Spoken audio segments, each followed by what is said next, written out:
Hormuz జలసంధిని America దిగ్బంధించడంతో Iran ఉక్కిరిబిక్కిరవుతోంది. అమెరికా కొనసాగిస్తున్న దిగ్బంధన వల్ల చమురును విదేశాలకు ఎగుమతి చేయలేకపోతోంది.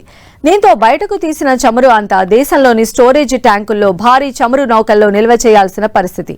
ఇదే కొనసాగితే రానున్న రోజుల్లో ఆ దేశానికి తీవ్ర నష్టం వాటిల్లుతుందని నిపుణులు హెచ్చరిస్తున్నారు. ఇదే సమయంలో అధ్యక్షుడు ట్రంప్ తన యంత్రాంగానికి కీలక ఆదేశాలు జారీ చేశారు. ఇరాన్పై దీర్ఘకాలిక ముట్టడికి సిద్ధమవ్వాలని ఆర్డర్లు వేశారు.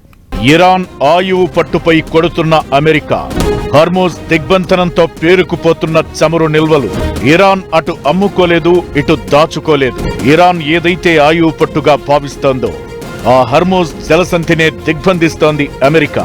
ఇరాన్పై సైనిక దాడులను తిరిగి ప్రారంభించడం, యుద్ధం నుంచి వెనక్కి వెళ్లడంతో పోలిస్తే హార్మోజ్ జలసంధి దిగ్బంధనంతోనే ఆ దేశానికి తీవ్ర ఆర్థిక నష్టం వాటిల్లుతుందని ట్రంప్ భావిస్తున్నాడు. దీనివల్ల ఇరాన్ చమురు ఎగుమతులు తగ్గిపోయాయి.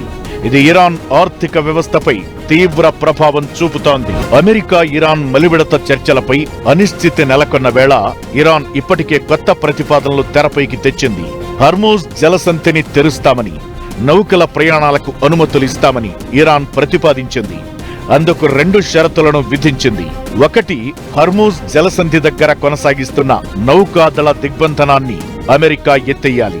రెండవది, అణు కార్యక్రమానికి సంబంధించిన చర్చలను జలసంధి తెరిచిన తరువాతే కొనసాగించాలి. కానీ ట్రంప్ దీనికి ససేమిరా అంటున్నాడు. అణ్వస్త్ర తయారీ ప్రణాళికలను టెహరాన్ పూర్తిగా వదులుకోవాల్సిందేనని డిమాండ్ చేస్తున్నాడు. గతంలో రోజుకు 18,05,000 బ్యారెళ్లుగా ఉన్న ఇరాన్ చమురు ఎగుమతులు ఇప్పుడు కేవలం 5,67,000 బ్యారెళ్లకు పడిపోయింది. ట్రంప్ అమలు చేస్తున్న ఆంక్షల వల్ల ఏ నౌక కూడా ఇరాన్ నుంచి బయట దేశాలకు చమురును తీసుకెళ్లలేకపోతోంది. ప్రస్తుతం ఇరాన్ వద్ద కేవలం 12 నుంచి 22 రోజుల వరకు మాత్రమే చమురును నిల్వ చేసుకునే సామర్థ్యం ఉంది. నిల్వ చేయడానికి స్థలం లేకపోతే బావుల నుంచి చమురు తీయడం ఆపేయాలి.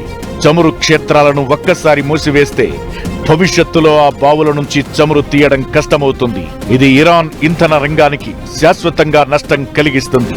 పరిస్థితి దారుణంగా ఉండడంతో ఇరాన్ ఇప్పటికే ఉత్పత్తిని తగ్గిస్తోంది. రోజుకు 27,05,000 బ్యారెళ్ల ఉత్పత్తి నుంచి మే మధ్య నాటికి 12 నుంచి 13 లక్షల బ్యారెళ్లకు తగ్గించాల్సిన పరిస్థితి ఏర్పడనుంది. అంటే సగం కంటే ఎక్కువ ఉత్పత్తిని ఆపేయాల్సి వస్తోంది.